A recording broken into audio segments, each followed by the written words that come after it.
A família da noiva desprezava o pai cego do noivo até descobrir a história de vida dele. Olá a todos. Aproveitem esses momentos de relaxamento enquanto assistem. No antigo castelo Alcázar de Campos do Jordão. As bandeiras tremulavam, velas acesas brilhavam intensamente no grande salão, onde lustres de cristal reluziam iluminando uma cerimônia luxuosa como poucas vezes se viu. Os convidados ilustres políticos, empresários e membros da alta sociedade sorriam com elegância enquanto apertavam mãos e erguiam taças de champanhe Dom Pérignon gelado recém-servido. Mas, em meio àquele cenário esplendoroso e cheio de prestígio, havia alguém sentado silenciosamente na última fileira do salão, um velho cego. Seus cabelos estavam completamente brancos, o terno antigo impecavelmente passado, mas já amarelado pelo tempo. Seu rosto era sereno, sua postura ereta, as mãos pousadas com cuidado sobre a bengala de madeira já gasta. Ninguém o cumprimentava. Ninguém o notava. Juliano Ferreira, o único pai do noivo. Uma mulher de aparência nobre, cabelos loiros em cachos, usando um longo colar de pérolas, olhou fixamente para ele e depois se virou para o marido ao lado. Ela se inclinou ao ouvido dele e sussurrou, em um tom nada discreto: Guilherme, olha aquilo. Meu Deus, parece um mendigo, não é? O homem chamado Guilherme Valente, pai da noiva, ajustou o botão do paletó da marca Brioni e deu um meio sorriso. Deve ser alguém do serviço. Ou um pedinte que entrou por engano. Quem foi que deixou esse tipo de gente entrar no castelo? Não, e não é, disse Helena, arregalando os olhos. É o pai do noivo. Qual é mesmo o nome? Juliano, e isso, Juliano. Guilherme soltou uma risada sarcástica.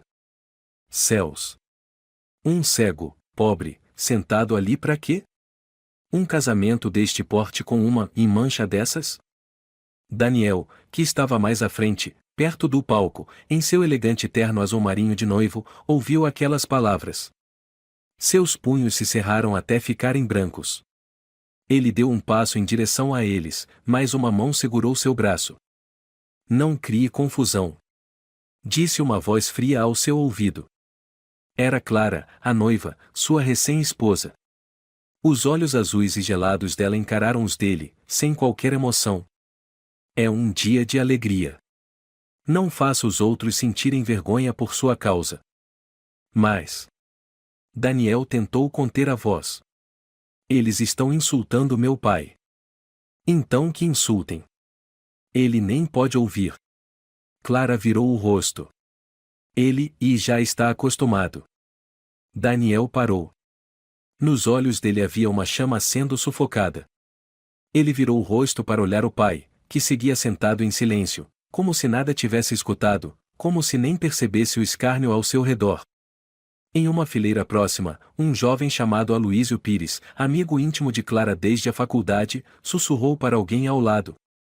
Dizem que ele perdeu a mãe ainda criança, e o pai era enfermeiro numa cidadezinha do interior. Tão pobre que teve que largar os estudos. E agora vai se casar com a filha dos Valente? A mulher abaixou o tom. Isso é, e subir alto demais. Aloísio deu de ombros. Talvez seja mais um bilhete premiado. A música parou. A cerimônia de casamento começou. O padre subiu ao púlpito, sua voz ressoando com bênçãos. Clara sorriu suavemente, um sorriso perfeito de aristocrata. Daniel olhou para ela, com o coração apertado. Ela era linda. Mas fria. Seus olhos nunca haviam chorado por ele.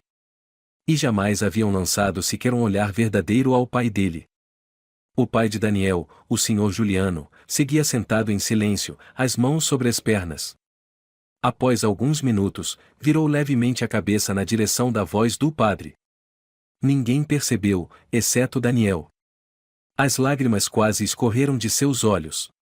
Depois que o casal trocou alianças e selou com um beijo, os convidados se levantaram para aplaudir. Palmas calorosas ecoaram pelo grande salão. Alguns tiraram fotos com seus celulares e trocaram elogios vazios.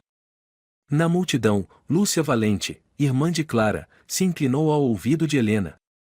Mãe, viu como ele olhou para Clara? Como se estivesse, e grato. Grato? Helena riu com desprezo. Ele é quem devia agradecer a nossa família inteira, isso sim. Lúcia soltou uma risada irônica. Se fosse eu, não deixaria meu filho ver aquele velho nunca. Péssimo para os genes, né, mãe? Helena abanou a mão. Fale baixo. De qualquer forma, e daqui a pouco vamos mandá-lo embora. A recepção seguiu no jardim do castelo, com mesas cobertas por toalhas de renda branca, arranjos de rosas importadas da Holanda, pratos de porcelana pintados à mão vindos da Itália. Música ambiente tocava. Os convidados eram servidos com vinho tinto Rioja e entradas dignas de 3 estrelas Michelin. Daniel sentou-se à mesa principal, olhando os familiares da noiva rindo e conversando animadamente. Ele forçava sorrisos, tentava acompanhar. Mas seus olhos estavam fixos no pai, ainda ali, no canto do jardim, onde poucos o notavam. Um garçom se aproximou com um copo de água, mas foi puxado por alguém. Não desperdice, Lúcia zombou. Dá esse copo pro cachorro do tio Esteban que vale mais. Esteban, um parente distante, caiu na risada. Isso mesmo. Cego nem bebe água. Daniel lançou um olhar fulminante na direção deles, mas ninguém se importou. Eles tinham poder. E ele era apenas o marido da Clara. Juliano levantou-se devagar, tateando com sua bengala, caminhando vagarosamente em direção ao pequeno palco. Ninguém o ajudou. Ninguém o impediu. Todos apenas esperavam para ver o que aconteceria. Ele chegou ao microfone, hesitou um instante. Então sua voz, quente e grave, soou. Por favor, eu gostaria de dizer algumas palavras. Sou o pai do Daniel. Lúcia se levantou de repente e subiu ao palco. Agarrou o microfone como se tivesse assistido a um espetáculo ridículo. Que coisa estranha deixar um cego discursar, né? Ou será que o senhor vai contar como vai ao banheiro sem enxergar? Algumas risadas se espalharam. A maioria ficou em silêncio, mas não por desconforto. Simplesmente, e ninguém se importava. Um cego. Um velho. Uma vergonha. Juliano ficou parado, sem dizer mais nada. Ele apenas assentiu, virou-se e desceu do palco. O som da bengala batendo nas pedras ecoou em meio às risadas sarcásticas. Daniel se levantou de repente. Clara segurou seu braço de novo. Vai fazer mais um escândalo? Você não se importa? Eles. Daniel engasgou. É o meu pai. E daí? Clara respondeu fria. Ele está acostumado. Não estrague o meu casamento. Daniel soltou o braço e saiu apressado na direção do pai. Mas Juliano já havia se afastado, indo em direção aos banheiros do jardim. Daniel parou, os olhos embaçados pelas lágrimas. Me perdoa, pai. Foi tudo o que conseguiu sussurrar. A festa pós-cerimônia começou quando o sol já se punha, seus raios dourando os antigos arcos do Castelo Alcázar e tingindo de amarelo as cadeiras brancas no jardim. Os convidados começaram a se deslocar para o lago artificial, onde o jantar ao ar livre seria servido. Mesas compridas estavam alinhadas sob pinheiros centenários. Daniel, ao lado da mesa principal, forçava sorrisos e apertos de mão dos que vinham cumprimentá-lo. Por dentro, tudo estava desmoronando. Seus olhos buscavam o pai, agora sentado sozinho no fim do jardim, sob a fraca luz dos lampiões, envolto em uma escuridão semelhante à de sua alma. Um homem de meia idade, cabelos grisalhos, aproximou-se de Daniel. Era o Sr. Frederico Alves, antigo parceiro de negócios da família Valente.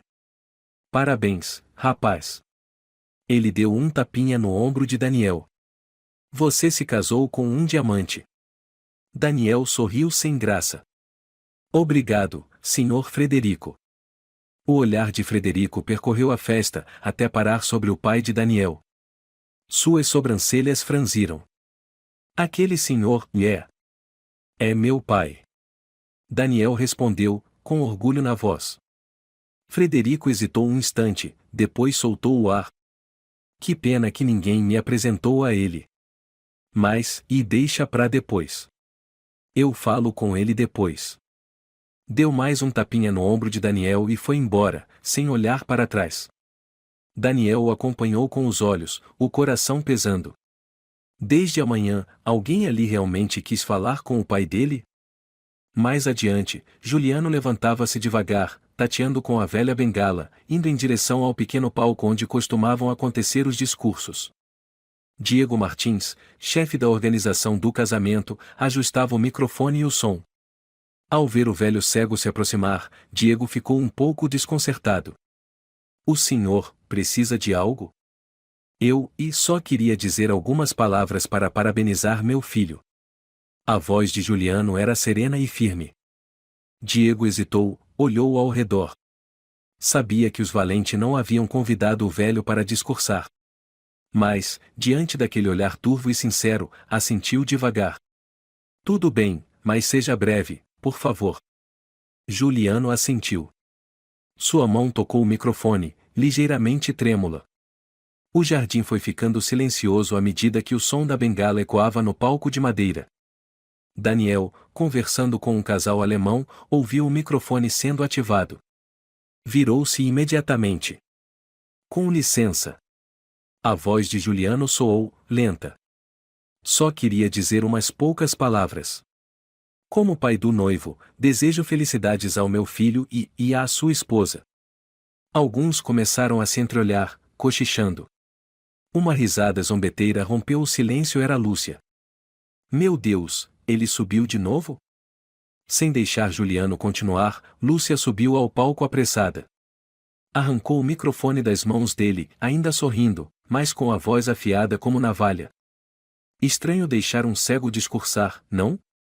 Talvez devêssemos pedir para ele contar a última vez que viu o sol? Risadas vieram do grupo de amigos de Lúcia. Tomás Beltrão, primo dela, gritou. Ou então contar como ele conta degraus com a bengala. Daniel ficou paralisado. Avançou em direção ao palco, mas mais uma vez, Claro interceptou. Sua voz era doce, mas com dureza de aço.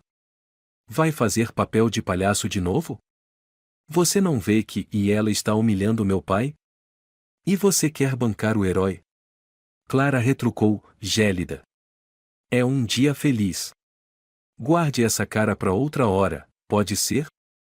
Daniel se soltou, mas Clara já havia se virado, sorrindo e conversando animadamente com uma senhora idosa. No palco, o senhor Juliano permaneceu imóvel. Não reagiu. Apenas assentiu devagar, então virou-se e desceu os degraus.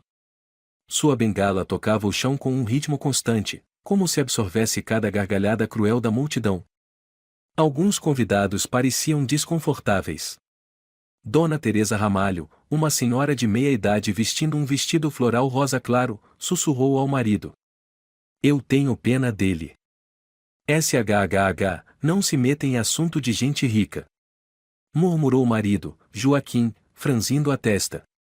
Daniel estava paralisado no meio da festa.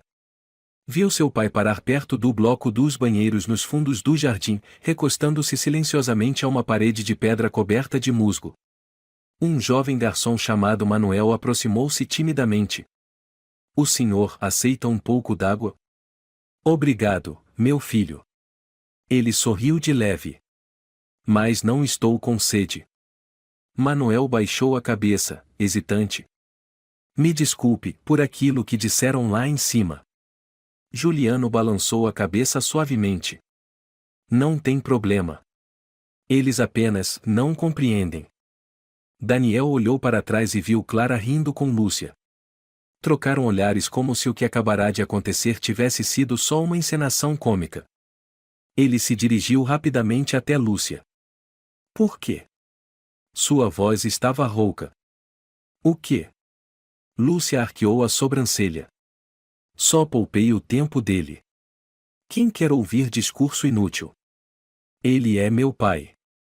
Você não tem o direito. Eu tenho, sim.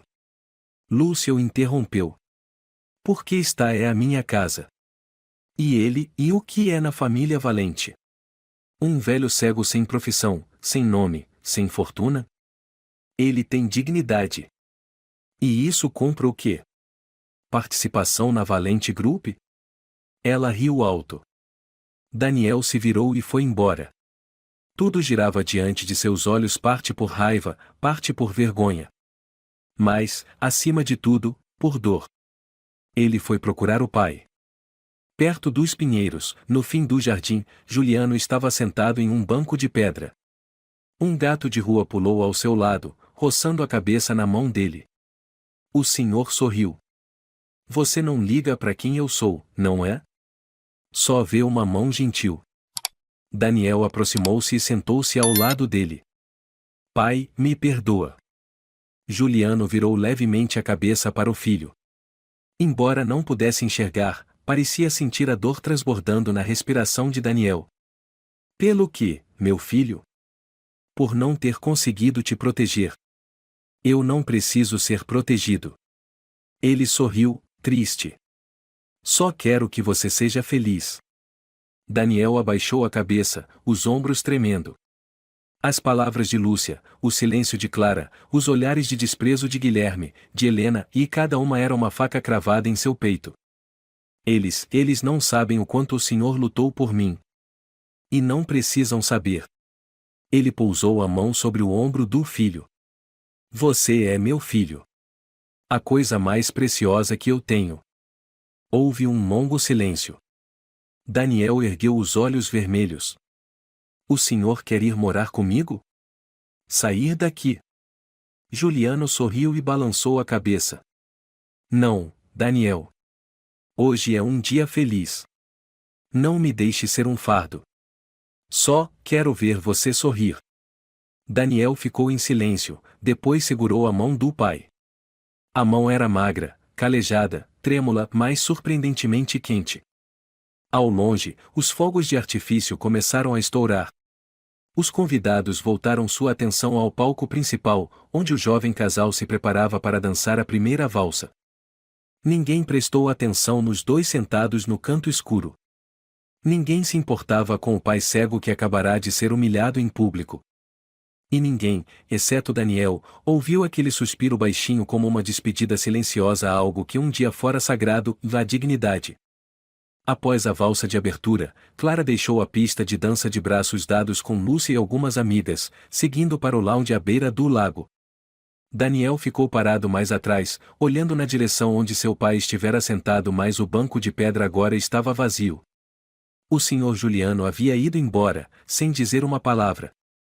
Ninguém viu quando ele saiu. Deve ter entendido que não pertence a esse lugar, disse Lúcia, balançando uma taça de coquetel. Ou então ficou com tanta vergonha que foi embora sozinho. Completou Helena, sem tirar os olhos do celular, onde postava fotos do casamento nas redes sociais. Por trás, uma voz sarcástica se fez ouvir. Era Heitor Moreira, amigo de infância de Lúcia. Clara, você sabe o que estão comentando por aí? Sobre o meu vestido. Clara respondeu com meio sorriso, ajeitando o véu bordado com pérolas. Não. Heitor abaixou o tom e se inclinou ao ouvido dela. Dizem que o noivo é tão pobre que só conseguiu trazer o pai cego pro casamento. Clara conteve o riso, mas seus olhos brilharam com certo divertimento. Lúcia caiu na gargalhada. E ainda teve a ousadia de querer discursar. Sorte que eu cortei, senão virava mais um momento de lamúria barata. Alguém comentou, Heitor prosseguiu, que ele cresceu numa casinha de telhado de zinco em Campos do Jordão. O pai era enfermeiro, a mãe morreu cedo, e teve dia que comeu pão com sal.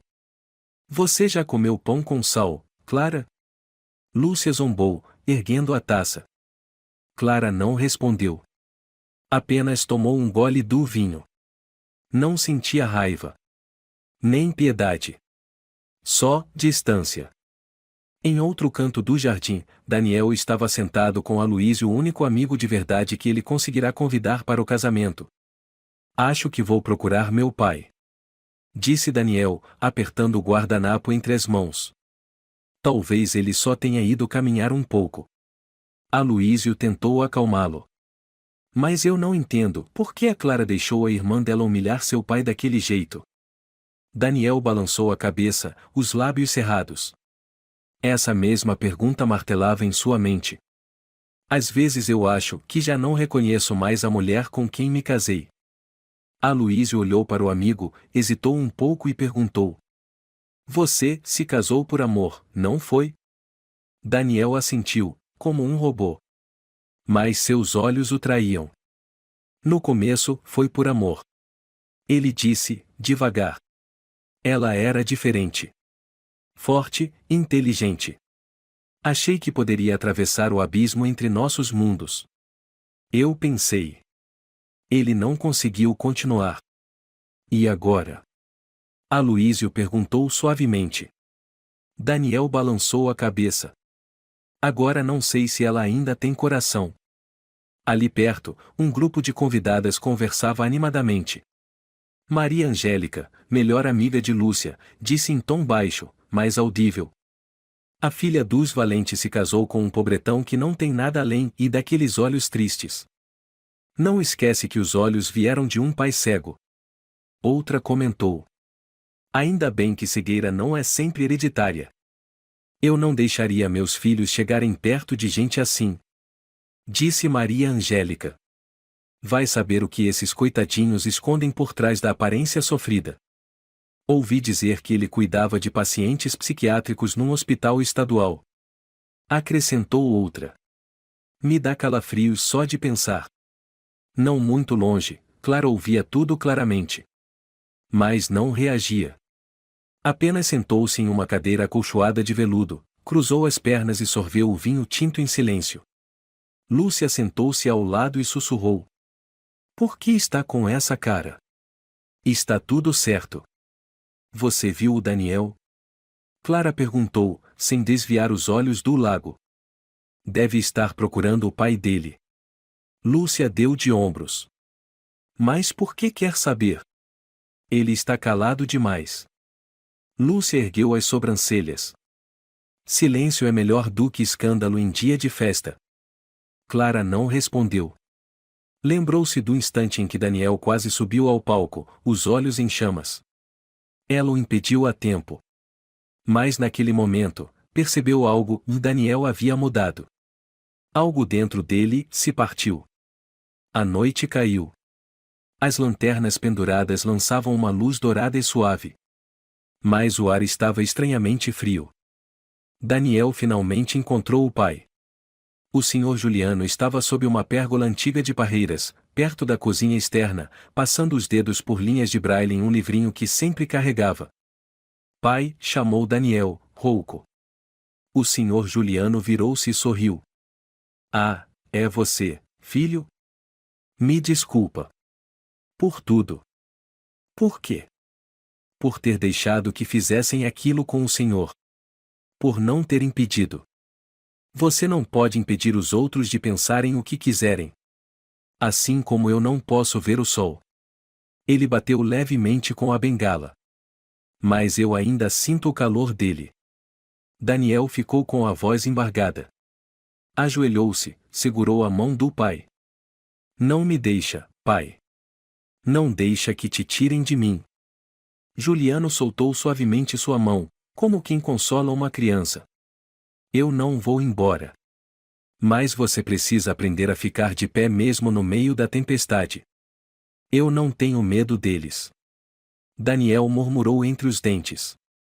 Mas tenho medo de perder o Senhor. Você nunca vai me perder. Mesmo que eu não esteja ao seu lado, meu coração estará com você. Silêncio. Daniel sussurrou. Disseram que o senhor foi enfermeiro?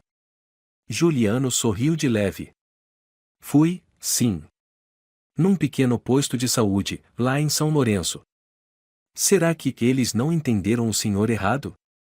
O que importa não é o que eles entendem. É o que você entende. De longe, um homem de terno preto os observava. Era o senhor Mateus Siqueira, mordomo da família Valente há muitos anos. Aproximou-se com voz baixa. Desculpem, e recebi ordens. Ordens do quê? Daniel levantou-se de súbito, a voz cortante. Mateus hesitou. O Sr. Guilherme pediu que eu acompanhasse o Sr. Juliano até a ala de hóspedes externa. O quarto já está pronto. Daniel semicerrava os olhos. O senhor quer dizer asilo? Mateus desviou o olhar. Só estou cumprindo ordens. Juliano tocou o braço do filho, em tom de consolo. Não tem problema. Eu vou. Um lugar tranquilo também pode ser bom. Daniel quis gritar. Mas apenas apertou os punhos com tanta força que o sangue subiu ao rosto. Eu não vou deixar que façam isso com o senhor. Não lute no dia do seu casamento. Disse Juliano baixinho. Só vai te machucar. Daniel deu um passo para trás. Tudo ao redor dele ficou embaçado. Do outro lado do jardim, Clara estava de pé ao lado de Lúcia. Ela olhava na direção de Daniel, seu marido, e do pai cego que estava prestes a ir embora. Ninguém tentou impedir. Ninguém disse nada. E ninguém, nem mesmo ela, conseguiu entender por que seu coração doeu por um breve instante. A noite de núpcias aconteceu na ala VIP do Hotel Toriba, onde da varanda era possível ver todo o castelo antigo onde a cerimônia luxuosa havia terminado. O vento noturno entrava pela porta entreaberta, trazendo o cheiro dos pinheiros e o frio da cidade serrana.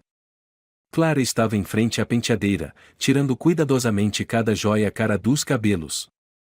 O vestido de noiva havia sido trocado por uma camisola de cetim cor de pérola, mas o olhar dela continuava tão frio quanto a lua lá fora. Daniel saiu do banheiro, ainda com o cabelo molhado. Olhou para a esposa. Por um instante, quis esquecer tudo o que havia acontecido.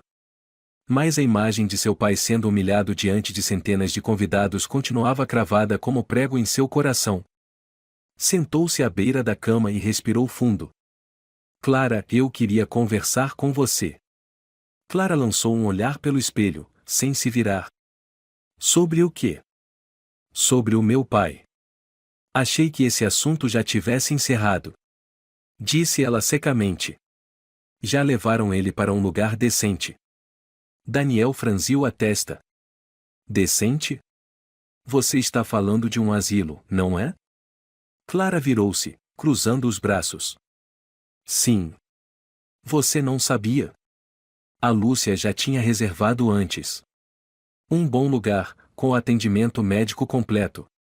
Melhor do que ele vagando pela minha casa. Sua casa? Daniel repetiu, enfatizando. Você está falando da mansão em Petrópolis? Sim.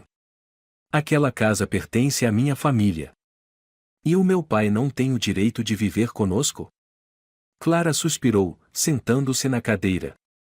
Daniel, você acha mesmo que eu quero dividir o espaço com um velho cego, vestido com roupas velhas, sentado em silêncio como um fantasma? Você sabe o que eu sinto toda vez que olho para ele?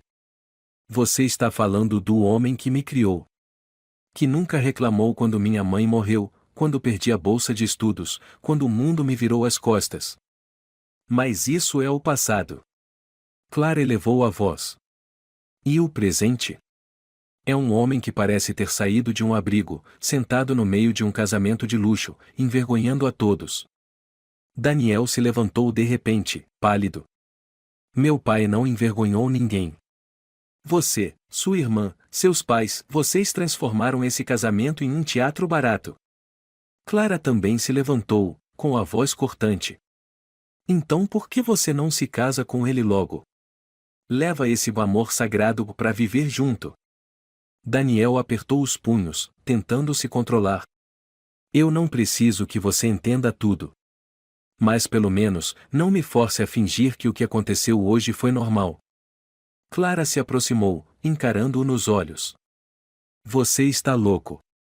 Se acha que trazer ele para morar na mansão é normal, então você está fora de si. E o que você diria se eu dissesse que vou levar meu pai? Você não teria coragem. Daniel hesitou por um segundo e então respondeu com firmeza. Eu vou fazer isso. Clara parou por um momento. Mas então seus lábios se curvaram em um sorriso sarcástico. Acho melhor deixar a Lúcia conversar com você. 15 minutos depois, no bar do andar inferior, Lúcia estava sentada com as pernas cruzadas, mexendo seu martini. Daniel aproximou-se, com o rosto impassível. Quero conversar. Lúcia jogou o cabelo para trás e fez sinal para o garçom se afastar. Veio por causa do seu pai de novo? Quero que ele venha morar comigo. Não preciso da sua opinião nem da de ninguém dessa família. Lúcia deu uma risada leve, como quem ouve uma piada sem graça. Daniel, com quem você acha que está falando? Com o genro ideal? Ou com um sonhador? Sou o filho de Juliano. E eu sou quem cuida da imagem da família Valente no lugar da minha irmã. Lúcia apoiou o queixo na mão, os olhos afiados como lâminas. Você acha mesmo que deixar um velho cego vagando pela nossa mansão vai ser bem aceito? Você não tem direito de interferir. Eu tenho, sim. Interrompeu ela. Quando essa pessoa não está à altura de ser sogro da minha irmã. Tenho o dever de proteger a Clara de tudo que manche essa família. Daniel cerrou os dentes. Ele é um ser humano. É um pai. O único do meu lado que esteve neste casamento. Você não sente nenhuma vergonha? Lúcia ergueu as sobrancelhas. Não. Eu me sinto aliviada. Aliviada porque ninguém do seu lado causou escândalo. Porque ele não tropeçou no tapete vermelho ou quebrou uma taça de vinho. E quanto à humilhação?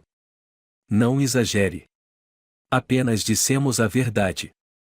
Daniel deu um passo para trás, tremendo de raiva. Mas virou-se e foi embora sem dizer mais nada. Sabia que qualquer palavra a mais o faria perder o controle. Tarde da noite. Daniel voltou para o quarto. Clara dormia ou fingia dormir. Ele saiu para a varanda. A cidade de Campos do Jordão brilhava à distância. O vento era frio. Por dentro, ele sentia um vazio sem nome. Pegou o celular e ligou para o asilo.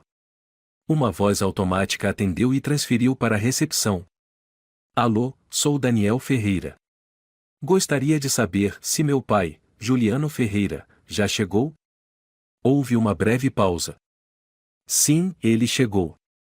Cerca de meia hora atrás. Posso falar com ele? Desculpe, o senhor pediu para não receber visitas. Nem de parentes. Daniel ficou paralisado. Como assim? Ele sabia que eu ligaria. Entendo, senhor. Mas ele foi bem firme. Por favor, diga a ele que estou esperando. Sinto muito. O som do desligamento soou seco e frio. Daniel caiu na cadeira e cobriu o rosto. Não sabia o que havia mudado dentro do pai. Mas o que sentia com clareza era que Juliano escolhera virar as costas não para ele, mas para o mundo cruel que o esmagara no casamento. E que o filho não foi forte o suficiente para impedi-lo. Na manhã seguinte, Clara acordou e foi até a varanda. Daniel já tinha saído. Ela sentou-se na poltrona, vestiu um roupão e pegou uma xícara de café quente. Lúcia ligou. Está tudo bem, mana. Ainda viva. Lúcia riu. Não se preocupe. Aquele asilo tem uma equipe médica excelente. Limpo, silencioso. Sem bengala batendo no chão ou sermão fingido para te irritar. Clara ficou em silêncio por alguns segundos, depois perguntou. Daniel disse mais alguma coisa? Não. Mas pode confiar em mim e ele vai se acostumar. E se não acostumar, bem, também não importa. Clara olhou para o horizonte. O sol subia, dourado. Mas ela sentia frio. Em sua mente, pela primeira vez, surgiu uma pergunta que ela havia enterrado. E se ele não for esse miserável que minha irmã descreveu, quem é ele, então? Os dias após o casamento passaram num silêncio estranho. Nenhuma reunião de família, nenhum telefonema da família Valente para o lado de Daniel. Como se o único membro do lado do noivo ou o Sr. Juliano jamais tivesse existido.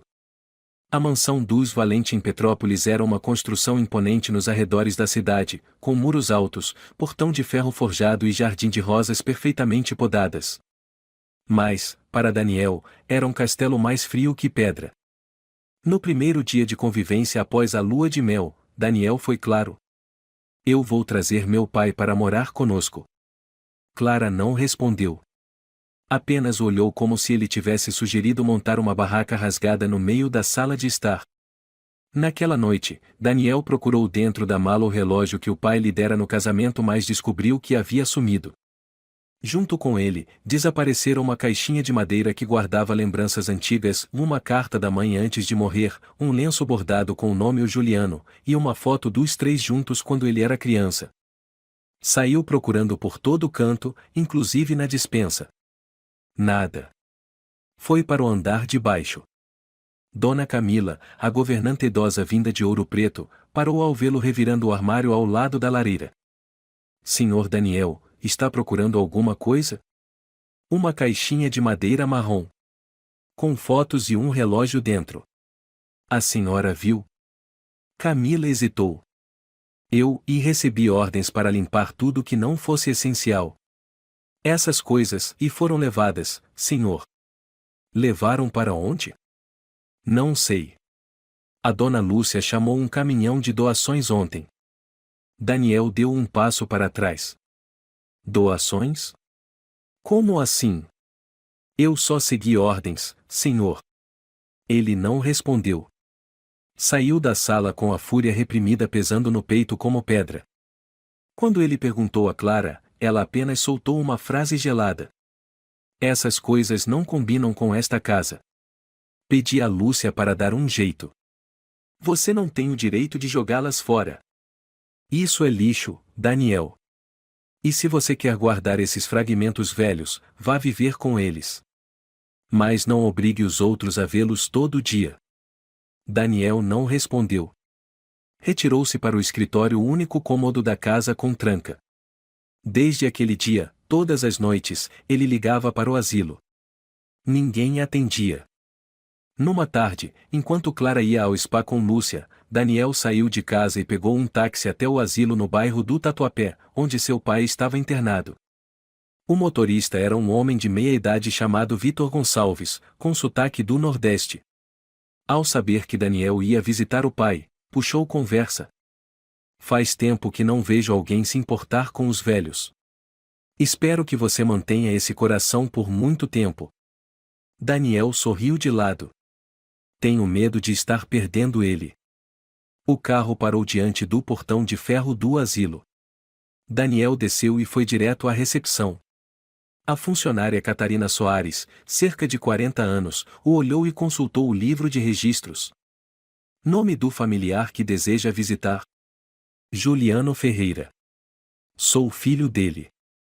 Catarina hesitou. Lembro bem. Mas, sinto muito. O senhor pediu para não receber visitas de nenhum familiar. Daniel apertou a alça da bolsa. Por favor, só 5 minutos. Preciso vê-lo. Só um instante. Catarina, constrangida. Sinto muito mesmo. Se eu permitir, posso ser punida. Daniel recuou. Saiu para o jardim dos fundos, sentou-se num banco de pedra, o olhar fixo no prédio de 3 andares à frente. Em algum lugar ali, seu pai vivia. Separados por algumas paredes, mais distantes como oceanos. Naquela noite, Daniel voltou para casa. Na sala de jantar, a família Valente estava toda reunida: Guilherme, Helena, Lúcia, Clara. O jantar era sopa de cogumelos trufados, cordeiro assado e vinho branco francês. Ele entrou, e ninguém ergueu a cabeça para cumprimentá-lo. Sentou-se e pegou a colher. Lúcia o olhou e sorriu de leve. Saiu para espairecer hoje, cunhado? Daniel não respondeu. Helena repreendeu a filha com um olhar. Lúcia, isso foi indelicado. Só estou sendo atenciosa. Lúcia disse, fingindo inocência. Guilherme pousou a taça. Soube que você foi ao asilo? Daniel ergueu os olhos. Sim. Espero que não esteja tentando criar mais problemas. Só queria ver meu pai. Helena suspirou. Ele deixou claro que não quer mais ser incomodado. Por que você não respeita isso? Daniel interrompeu. Ele não rejeitaria o próprio filho. Lúcia interveio, com um sorriso nos lábios. Ou talvez ele tenha se envergonhado e cortado o contato por conta própria. Daniel largou a colher e se levantou. Você está passando dos limites, Lúcia. Guilherme pousou a mão na mesa, a voz firme. Sente-se, Daniel. Esta é a minha casa. Sem gritaria. Daniel olhou ao redor. Cada rosto à mesa exalava arrogância e desprezo. Ele estava ali, como um estranho dentro da própria vida. Clara permanecia sentada, em silêncio. Após alguns segundos, Daniel saiu. Sem comer. Sem dizer mais nada. À noite, deitado no quarto, olhos arregalados. O cômodo era silencioso, limpo, impecável demais. Nada restava de seu passado exceto a aliança de casamento em seu dedo. Ele a atirou. Colocou sobre a mesa. Ficou olhando para ela. E então pegou o telefone. Ligou para Aloísio. Não sei mais o que fazer. Disse Daniel, a voz rouca. Você precisa ter paciência. Estou proibido de ver meu pai. Jogaram fora as coisas dele. Não sobrou nada. Nem a voz dele eu ouço mais. Aloísio ficou em silêncio por alguns segundos. Quer que eu ajude? Ajudar como? Ir comigo até o asilo. Tenho contatos na fraternidade cristã, eles têm vínculo com aquele lugar. Daniel respirou fundo. Obrigado. Mas ainda não estou pronto para quebrar regras. Não agora. Então pelo menos, não desista. Daniel assentiu, mesmo sabendo que Aloísio não podia vê-lo. Eu não vou. Nem que leve o tempo que for. Após a ligação, Daniel abriu o armário e procurou a velha camisa azul que Juliano lhe dera. Não a encontrou. Nada restava. Sentou-se no chão, encostado à parede. E chorou. Sem som. Ninguém ouviu. Apenas o silêncio da mansão espesso como concreto o envolvia por completo. De manhã, Daniel acordou sozinho. Clara já havia saído da cama, restando apenas o leve perfume deixado no travesseiro. Ele vestiu a camisa e desceu. Na cozinha, Dona Camila governanta idosa servia chá para Lúcia, ainda de pijama de seda, com as pernas apoiadas na cadeira. Bom dia, senhor. Camila cumprimentou baixinho. Lúcia ergueu os olhos. Ah, o genro está acordado. Achei que estava sonhando com o asilo. Daniel não respondeu. Serviu-se de café. Camila lançou um olhar de advertência, mas Lúcia continuou. Ontem, Clara comentou que você perguntou sobre a propriedade da casa. Tão fofo. Como um garotinho perguntando, o carro do papai é meu. Eu só queria saber. Daniel respondeu devagar se tenho o direito de trazer meu pai para viver comigo. Lúcia caiu na risada. Na casa dos Valente? Daniel, acorda. Você só casou com Clara porque o senhor Guilherme te aceitou como concessão. Ninguém aqui assinou nada permitindo que você arraste sua pobreza para dentro. Não quero propriedade. Quero justiça. Aqui não tem isso. Tem hierarquia. E você está lá embaixo. Camila tossiu de leve, tentando desviar o assunto. Daniel se virou e saiu, o café esfriando em suas mãos. Mas ao cruzar o corredor, encontrou Guilherme saindo do escritório. Daniel. Chamou ele, voz grave. Venha. Precisamos conversar. O escritório Valente era amplo, com painéis de madeira nobre, estantes que iam até o teto e uma poltrona que lembrava um trono. Guilherme sentou-se, cruzou as pernas. Ouvi dizer que está questionando, e posse? Não estou questionando. Só perguntei se posso decidir sobre viver com meu pai. Pois eu acho. Disse Guilherme, pausadamente, que você precisa entender, é um hóspede prolongado nesta casa. Um hóspede que trouxe apenas o próprio nome. Sou marido da Clara. Então comporte-se como tal. Casar com ela já foi um feito. Mas se acha que isso compra respeito ou lugar aqui dentro, e me desculpe, não. Daniel permaneceu imóvel. Sabia que Guilherme falava por toda a família Valente. Cada palavra era uma lâmina. Posso me mudar. Tenho emprego. Posso alugar um lugar. E Clara vai junto? Guilherme arqueou a sobrancelha. Daniel não respondeu. Sabe quantos homens Clara recusou antes de você? Ele riu com desprezo. Você foi escolhido porque é moldável. Sem conexões. Sem exigências. Daniel engoliu em seco. Não sou marionete. Não, mas é alguém sensato. E espero que continue assim. Guilherme abriu a gaveta, tirou uma pasta e a colocou sobre a mesa. Aqui está o contrato de um apartamento em Ouro Preto. Se quiser um espaço próprio para viver com o senhor, nossa família pode subsidiar. Em troca, saia da mansão. E pare de falar em o trazer seu pai. Daniel não tocou na pasta. Apenas a encarou como quem olha uma armadilha. Preciso falar com a Clara. Clara não quer ser incomodada com esses dramas emocionais que você insiste em chamar de herança afetiva. Deixe-a em paz.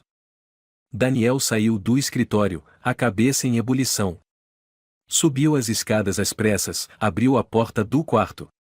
Clara estava sentada na cama, com o laptop no colo. Você sabia que Guilherme me ofereceu um contrato? Clara não levantou os olhos. Eu sabia. E concorda com isso? Você não entende? Estou vivendo a vida que sempre sonhei. Bonita, estável, com regras. Não quero trocá-la por conviver com um velho cego, servindo chá com roupa velha. Daniel disse entre dentes. Esse velho é meu pai. Clara pousou o laptop, encarando-o pela primeira vez. E você é meu marido. Se me ama, cumpra seu papel. Não me force a escolher. Você não precisa escolher. Já escolheu. Daniel sussurrou, virando-se. Clara não tentou impedi-lo. Uma semana depois, Daniel se encontrou com o amigo João num café da Praça da Liberdade. O vento frio soprava pela praça, poucas mesas estavam ocupadas. Você parece que foi atropelado por uma avalanche. João comentou, empurrando o café para ele. Me sinto como se não fosse mais eu mesmo. E o que quer agora? Um outro lugar. Uma outra vida. Mas estou preso no meio do caminho. Aloísio observou o amigo, em silêncio. Depois tirou um papel da pasta. Fiz umas buscas. Tem um funcionário da limpeza no asilo, chamado Ismael Rocha. Foi aluno do seu pai, quando ele ensinava em cursos para auxiliares de enfermagem. Tenho o número dele. Daniel pegou o papel, a mão tremendo levemente. Obrigado. Mas não espere demais.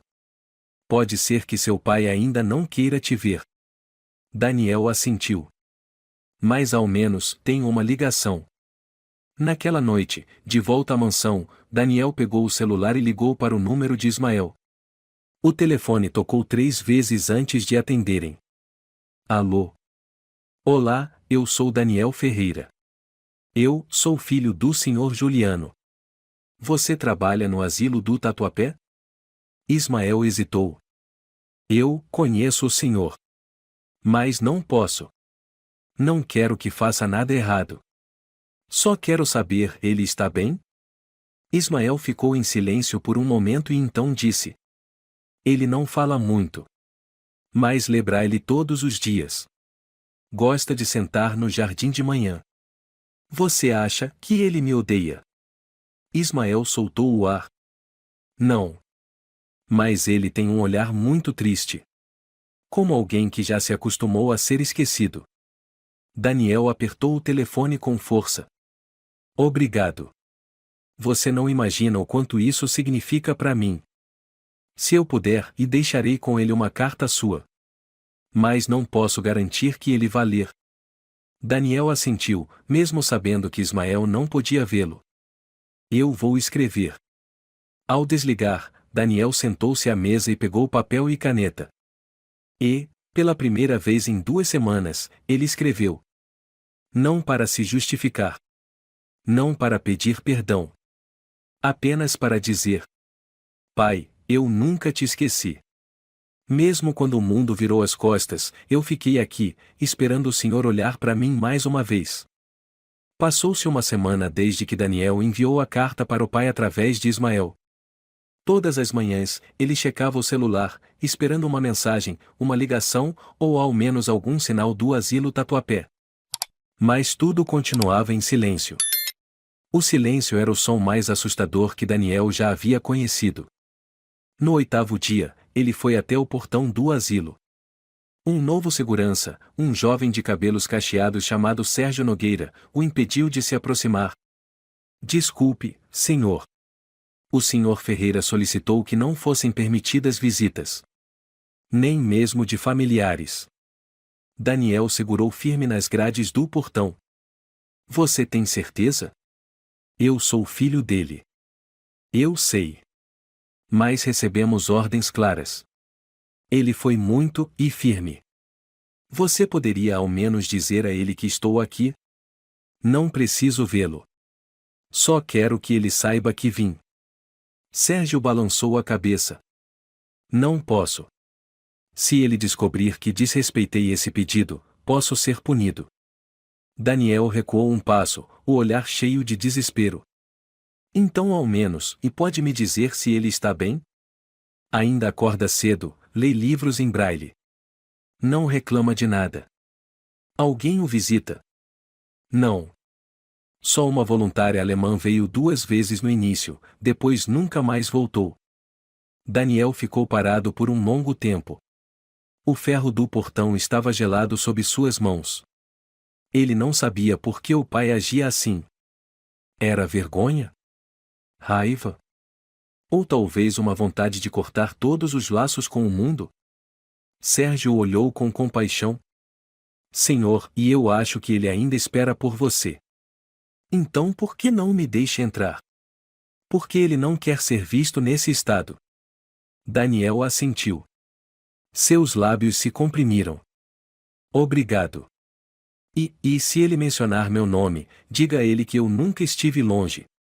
De volta à mansão, naquela noite, ninguém falou sobre o Sr. Juliano durante o jantar. A refeição aconteceu dentro da mesma cortesia falsa de sempre. Clara folheava uma revista, Lúcia mexia no celular, Helena escolhia o vinho e Guilherme falava sobre ações na bolsa. Daniel permaneceu calado, sem tocar nos talheres.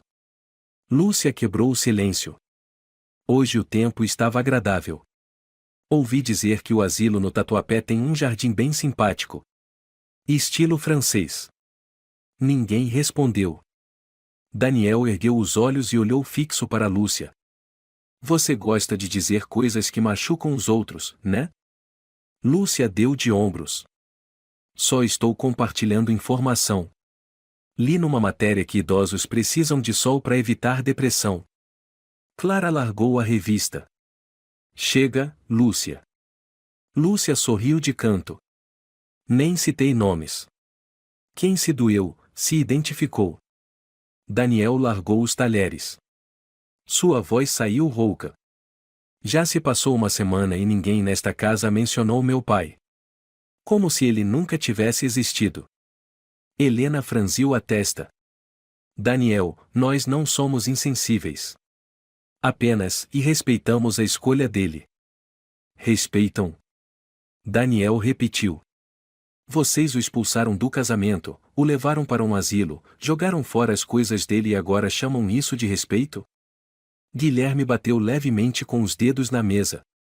Genro, não envolva todos em seus sentimentos pessoais. Fizemos o que era certo. E quem decide o que é certo? Vocês? Clara interveio, cansada. Daniel, você transforma cada refeição em um tribunal. Estou exausta.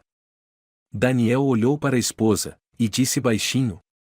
Você já se perguntou por que ele não quer ver mais ninguém? Clara permaneceu em silêncio. Daniel continuou. Talvez ele sinta vergonha. Talvez ache que é um peso. Talvez ele ache que foi você e quem não queria mais vê-lo na própria vida. Lúcia interrompeu.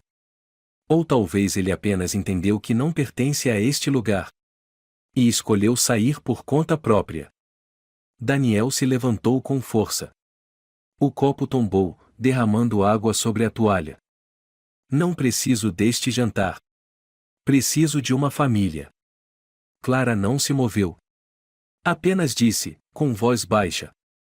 Família não é feita de quem nos envergonha todos os dias. Daniel saiu da sala. O som da porta se fechando ecoou pelo corredor de mármore frio. Naquela noite, ele ficou sozinho no escritório. Sobre a mesa, os poucos itens que ainda restavam da infância, uma cópia desbotada da certidão de nascimento, um lenço bordado com seu nome feito pela mãe, todos escondidos antes de Clara jogar fora as coisas do Sr. Juliano. Ele ligou o laptop e digitou na barra de busca, Asilo Tatuapé quando familiares são rejeitados. Vários artigos apareceram. Um deles tinha o título, Quando o pai escolhe o silêncio. Daniel clicou.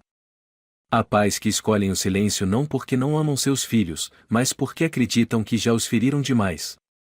Eles se punem com o próprio desaparecimento. Ele leu a frase repetidas vezes. E, pela primeira vez, escreveu um e-mail para si mesmo. Pai, se o senhor ler isso, saiba que nunca senti vergonha do senhor. Sinto vergonha de ter deixado que o magoassem, sem impedir. Não sei por que está em silêncio, mas estou disposto a esperar o dia em que o senhor fale comigo de novo. Daniel enviou o e-mail. E permaneceu sentado ali até o amanhecer. No 10º dia após o casamento, ele decidiu voltar ao asilo. Sem aviso. O portão ainda estava fechado.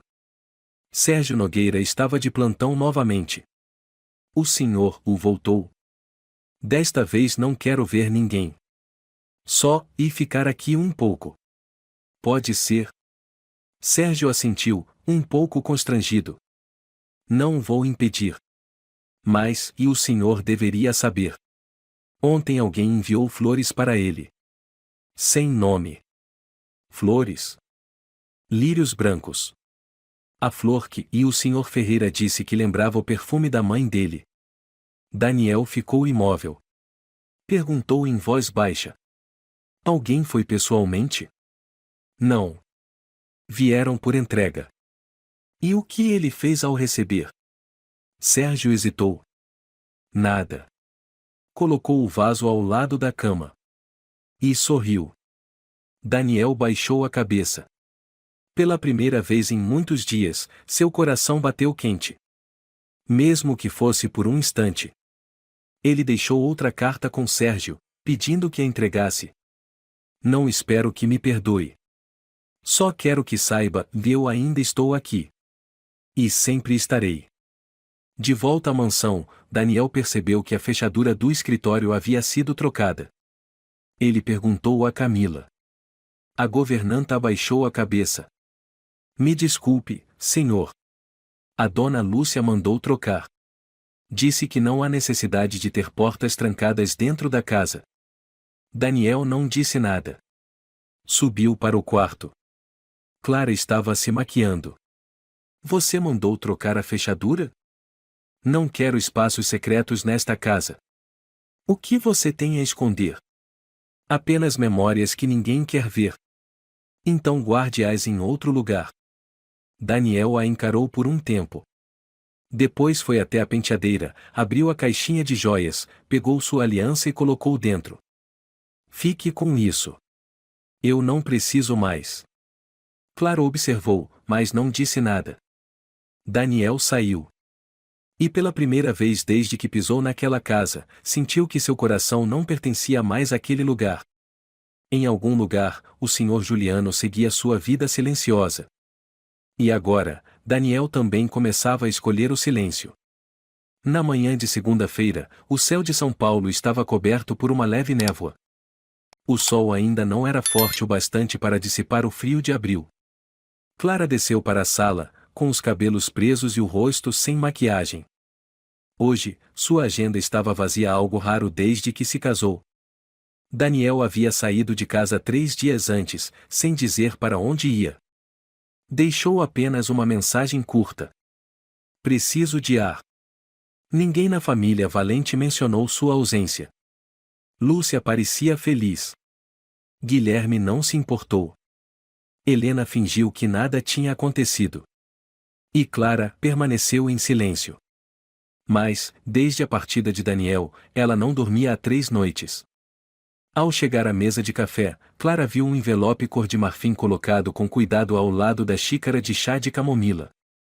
Sem remetente. Sem selo. Apenas um nome, escrito com caligrafia firme na frente. Clara Valente. Ela parou de repente. O coração falhou uma batida. Dona Camila. Clara chamou alto. Quem colocou isso aqui? Camila saiu da cozinha com o pano de prato ainda nas mãos. Senhora, eu não sei. Fui à feira esta manhã e, quando voltei, o envelope já estava na mesa. Não havia ninguém no portão. Tem certeza? Sim. O portão estava trancado. Nenhuma pessoa estranha entrou. Clara abriu o envelope, as mãos tremendo levemente. Dentro havia um jornal antigo, dobrado cuidadosamente. Ela o desdobrou. No canto esquerdo, lia-se em 12 de fevereiro de 2019. Na página interna, uma matéria de meia página com o título em letras grandes. Dr. Juliano Ferreira, um médico que doou sua córnea para salvar uma jovem após grave acidente. Clara ficou em choque. Abaixo, havia uma foto de um homem usando jaleco branco, com cabelos grisalhos, segurando a mão de uma jovem com os olhos cobertos por curativos. O rosto da moça tinha uma leve cicatriz na testa. Ao lado da imagem, a legenda. A jovem recebeu o transplante de córnea graças à doação urgente do Dr. Ferreira, cirurgia considerada um milagre no Hospital das Clínicas de São Paulo. Clara sentiu a cabeça girar. Largou o jornal e recostou-se na cadeira. Em sua mente, uma lembrança antiga voltou como se fosse ontem. 2 anos antes, numa tarde no início do verão, Clara dirigia de Petrópolis para São Paulo quando foi atingida por um caminhão. O carro rodou 3 vezes, os vidros estouraram, e ela bateu forte no volante. Quando acordou, estava na sala de emergência, com os olhos cobertos por faixas. O médico disse que sua visão estava quase totalmente perdida. A única esperança de encontrar uma córnea compatível em 48 horas.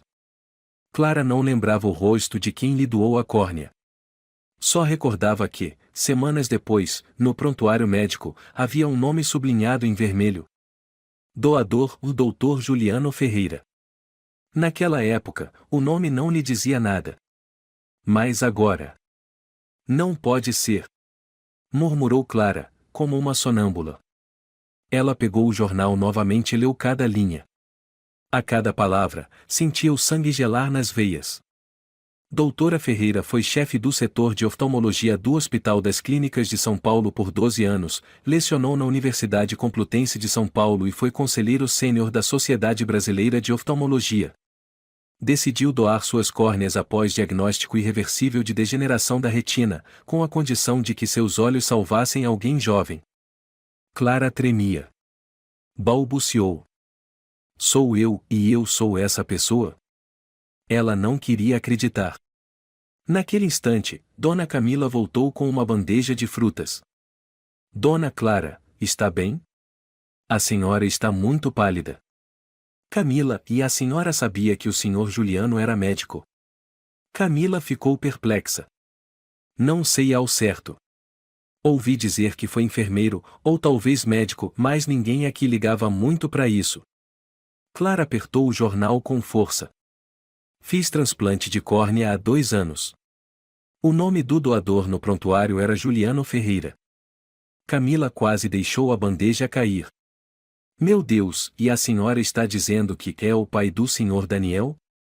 Clara assentiu. Seus olhos se enchiam de lágrimas. Ele doou seus olhos, e por mim. Porque eu era a namorada do filho dele. As mãos de Clara tremiam. O jornal caiu no chão. Ela se levantou e subiu as escadas. Cada passo parecia esmagar seu peito de culpa. Ela revirou o armário, procurando os documentos médicos daquele ano. No meio da papelada, após muitas páginas, encontrou a seção Informações do doador de órgãos. Órgão doado, córneas, ambas. Doador, o Dr. Juliano Ferreira. Data da doação, 11h27, dia 11 de fevereiro de 2019. Local, o Hospital das Clínicas de São Paulo, Sala Cirúrgica 3. Ela desabou no chão, o rosto entre as mãos. Ele sabia que eu era a receptora. Murmurou entre soluços. Meia hora depois, Clara entrou na sala de estar com o jornal e o prontuário nas mãos. Lúcia estava sentada com os pés sobre a poltrona, mexendo no celular. Lúcia. Chamou Clara. O que foi agora? Você tá parecendo um fantasma. Você sabe quem é o Sr. Juliano? Lúcia deu de ombros. Um velho cego? Que trabalhava em algum posto de saúde. Aquele de quem você finalmente se livrou. Clara se aproximou e colocou o jornal e os documentos sobre a mesa diante da irmã.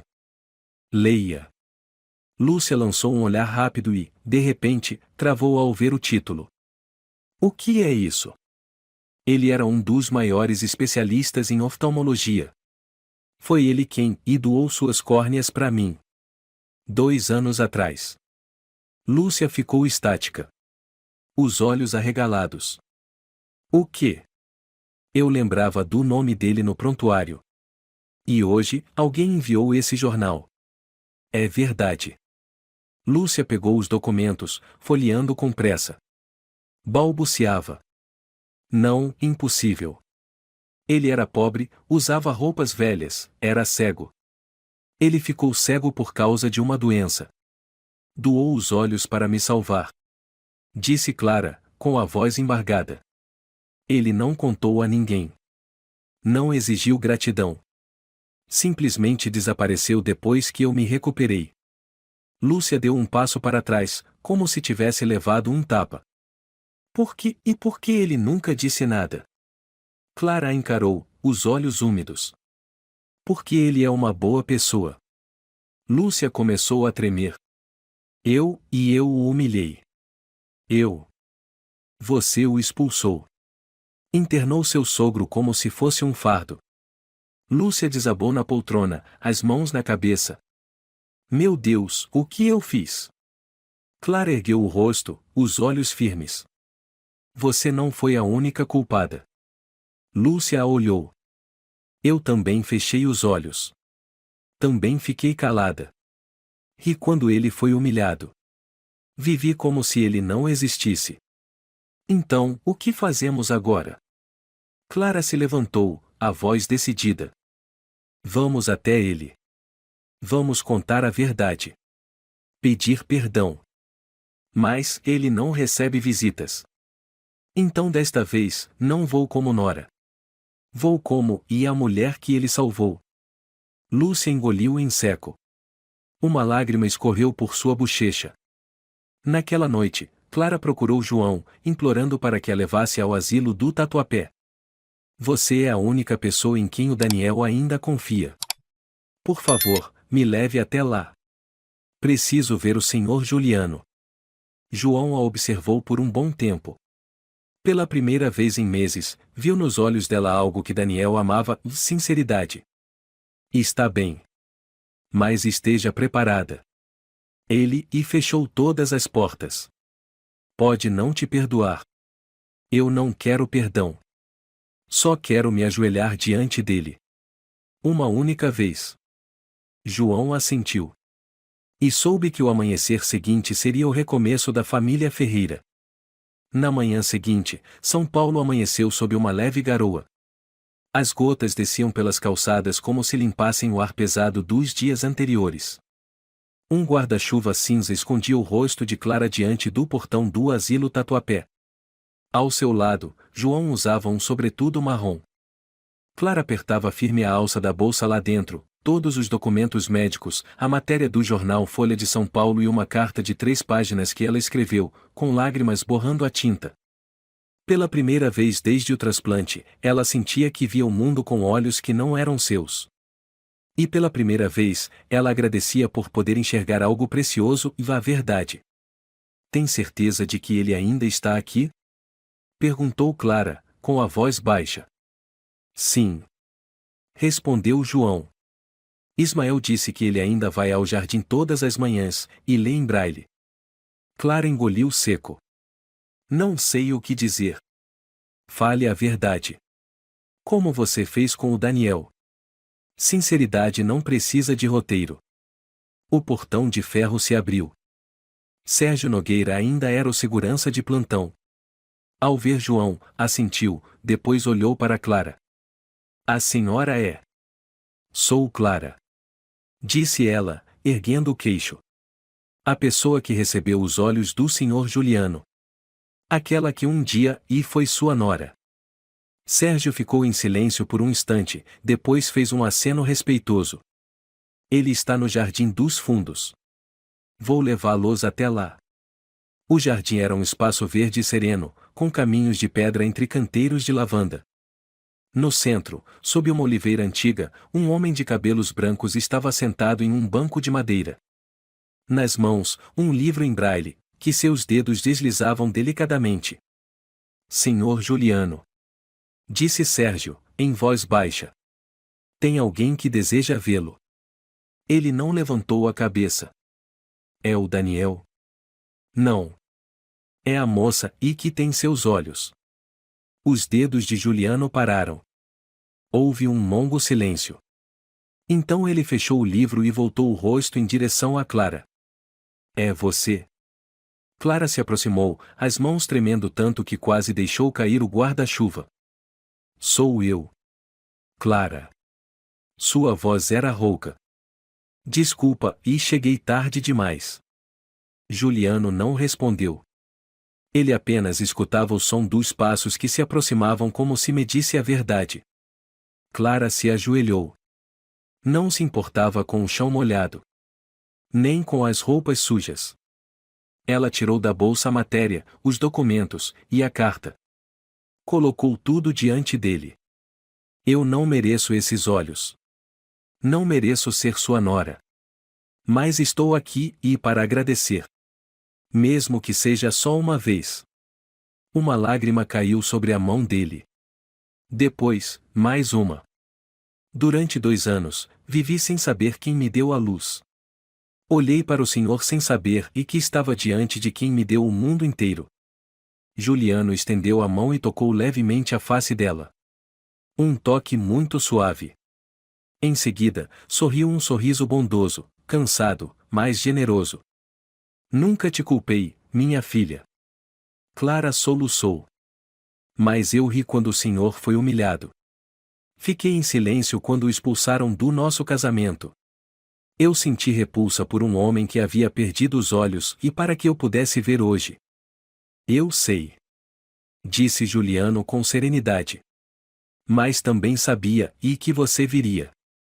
Por que o senhor me escolheu? Porque você é a mulher que o Daniel ama. Eu não sabia o que o futuro traria. Mas sabia que se você continuasse viva, o Daniel ainda teria esperança. Clara deitou a cabeça sobre o colo dele, chorando como uma criança. Aloísio se afastou discretamente, os olhos marejados. Naquela tarde, Daniel recebeu uma ligação de João. Daniel, você deveria ir ao Tatuapé. Tem alguém esperando por você. Meu pai? E também a Clara. Daniel desligou, abandonou tudo o que estava fazendo e correu para o asilo. Quando chegou, Clara empurrava a cadeira de rodas de Juliano pelo caminho de pedras. O casaco dele estava levemente úmido pelo orvalho, mas o sorriso no rosto brilhava mais do que o entardecer. Daniel se aproximou, hesitou por alguns segundos ao ver o pai. Pai. Juliano virou-se na direção da voz, ainda segurando a mão de Clara. Daniel. Daniel correu até ele, ajoelhou-se e segurou a mão do pai. Lágrimas escorreram sem controle. Me perdoa. Eu deixei que te afastassem. Deixei que você ficasse sozinho por todo esse tempo. Eu nunca estive sozinho. Juliano sorriu. Tive a sua luz. E agora, ela brilha ainda mais com os olhos da Clara. Daniel olhou para a esposa, e pela primeira vez depois de dias de raiva e silêncio, a viu como se fosse a primeira vez. Você. Eu errei. Disse Clara, os olhos vermelhos. Não sou digna de você. Mas quero consertar. Não por você, mas por seu pai. O homem que nos amou com tudo o que tinha. Daniel a abraçou. E os três, o pai cego, o filho, e a nora permaneceram juntos no jardim ao entardecer, de mãos dadas, como se tivessem reencontrado o mais importante de tudo, a família. A notícia sobre a verdadeira identidade do Dr. Juliano Ferreira se espalhou rapidamente. A matéria do Folha de São Paulo foi republicada e compartilhada com milhares de comentários de admiração e respeito. Ninguém mais o chamava de o velho cego de terno velho. Agora, diziam, o homem que enxergava com o coração. Na mansão Valente, Helena ficou furiosa ao ver o nome Ferreira nas manchetes do telejornal da noite. Guilherme permaneceu em silêncio. Lúcia, por sua vez, estava completamente devastada. Uma semana depois, Clara levou o sogro para morar com eles em uma casa simples na periferia de São Paulo, uma nova casa comprada por ela e Daniel, sem nenhuma ligação com os Valente. Pela primeira vez, tudo ali era deles. No primeiro dia, Juliano entrou devagar, e Clara o ajudou a sentar na poltrona perto da janela. Esta é a casa do Senhor. Se não quiser ficar, não vou insistir. Mas, por favor, me permita cuidar do Senhor com tudo o que eu tenho. Não preciso de cuidados. Ele sorriu. Só preciso ouvir a voz de vocês dois todos os dias. Isso já é suficiente. Desde então, todas as manhãs Clara levava o sogro para passear no parque perto de casa. Eles quase não falavam. Apenas respiravam juntos. Cada passo era um passo de cura. Numa tarde de céu limpo e brisa suave, Daniel lia um livro no jardim quando recebeu uma mensagem de Lúcia. Eu errei. Vou sair da casa dos Valente. Se possível, gostaria de pedir desculpas ao Sr. Juliano. Daniel não respondeu. Sabia que Lúcia precisava encontrar o próprio caminho. Naquela noite, Juliano disse ao casal: não viverei para sempre. Mas, quando meu tempo acabar, quero estar ao lado de vocês. Clara apertou sua mão. Não. O tempo do Senhor está só começando. Juliano sorriu. Não precisava ver. Porque ele já enxergava tudo. Um mês depois, no parque do bairro, Clara e Juliano estavam sentados sob uma árvore. Ela olhou para o céu azul profundo. O vento soprava entre os cabelos. A luz do sol tocava seus olhos suavemente. Pai, e sabia que meus olhos antes eram vazios? Mas, desde que tenho sua luz, enxergo o mundo de forma diferente. Diferente como? Eu enxergo os erros. E vejo a esperança. Juliano apertou a mão da nora. Os olhos são seus. Mas a luz, e vem do perdão. Clara sorriu. Um sorriso sem mais orgulho ou dureza. Devo minha vida ao Senhor. Não. Ele balançou a cabeça. Eu é que devo a vocês e a felicidade. Daniel se aproximou trazendo 2 xícaras de chá quente. Sentaram-se juntos no parque, entre o som das crianças brincando, das folhas balançando como se a dor jamais tivesse existido. E o céu estava limpo. A história é um lembrete profundo de que o valor de uma pessoa não está na aparência ou no status social, mas no amor, na generosidade e na dignidade silenciosa que ela carrega no coração. Não julgue antes de conhecer toda a verdade, pois às vezes, quem é desprezado pode ser justamente quem nos deu a luz. Seja grato, saiba reconhecer seus erros e tenha coragem de corrigi-los enquanto ainda há tempo. Porque somente quando enfrentamos nossas falhas com sinceridade, o amor pode curar tudo. Não deixe o silêncio se tornar o último pedido de perdão. Se você gostou desta história, convidamos você a dar um like e se inscrever em nosso canal. Seu apoio nos motiva a continuar trazendo histórias comoventes quase todos os dias. Estamos muito agradecidos pelo seu apoio. Até breve.